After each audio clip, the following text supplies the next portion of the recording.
जी कि अगर आप लोगों ने ये वीडियो ना देखी तो समझ लो कुछ नहीं देखा। हकीकत बता रहा हूँ आपसे, हो सकता है कि आपके सामने ये वीडियो इससे पहले हो रहा गई हो, लेकिन सरकार को आईना दिखाया है, ये फोटो ही नहीं दिखाया है, और भी बहुत कुछ बताया है। सिर्फ यही नहीं, ऐसा सरकार को आईना दिखाया है जो बातें कही हैं वो इतनी काम की कही हैं कि आप खुद कहोगे वाकई मजा आ गया। तो चलिए पहले आप ओवैसी जी की इस वीडियो को देखिए, हम इस पर रिएक्शन देते हैं। चैनल से जुड़े रहना और बने रहना, अच्छे और सच्चे पैगाम आपको यहाँ पर मिलते रहेंगे। यूट्यूब पर देख रहे हो तो चैनल को सब्सक्राइब कर लेना, और फेसबुक पर देख रहे हो तो हमारे पेज को फॉलो कर लेना। आइए इस वीडियो पर रिएक्शन देते हैं और देखते हैं कि मुसलमान कौन है वो मुसलमान जिसका जिक्र ओवैसी जी ने संविधान के अंदर किया है, कि संविधान के अंदर इनका फोटो है।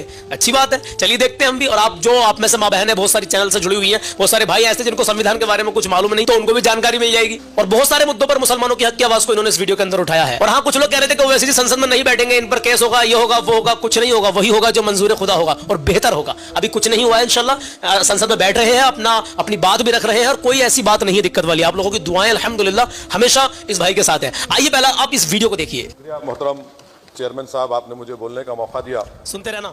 मैं शुरुआत में बताना चाह रहा हूं कि मैं हुकूमत की तरफ से लाए गए इस रेजोल्यूशन की मुखालिफत में बोल रहा हूं, और मैंने अमेंडमेंट्स भी दिए हैं प्रेजेंट एड्रेस के लिए।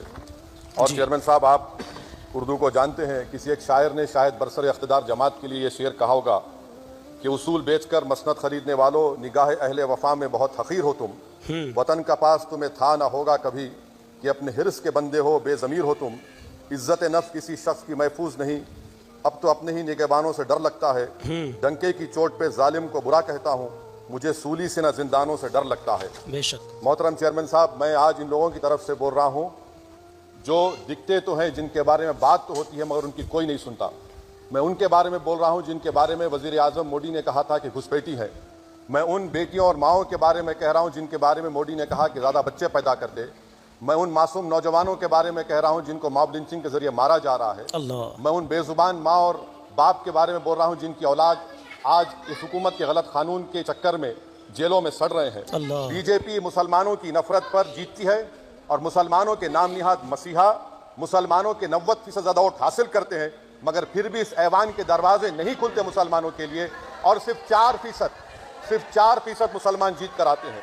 सर, संविधान सिर्फ एक किताब नहीं है जिसे चूमा जाए, संविधान एक किताब नहीं है जिसे दिखाया जाए, संविधान एक सिंबल भी है, मगर संविधान एक हमारे बुजुर्गों के ख्वाबों की किताब है। हमारे जमहूरियत को हमारे बुजुर्गों ने इस तरह समझा, हमारे फाउंडिंग फादर्स ने इस तरह जमहूरियत को समझा कि इसमें हर समुदाय और मजहब और समाज के मानने वाले लोगों की राय को शामिल किया जाएगा इस मुल्क को चलाने के लिए, मगर इस ऐवान में सिर्फ 4% मुसलमान जीत कर आते हैं। मैं संविधान से जो मोहब्बत के दावे करते हैं उनसे कहूंगा कि कभी उठाकर पढ़ो कॉन्स्टिट्यूंट असेंबली डिबेट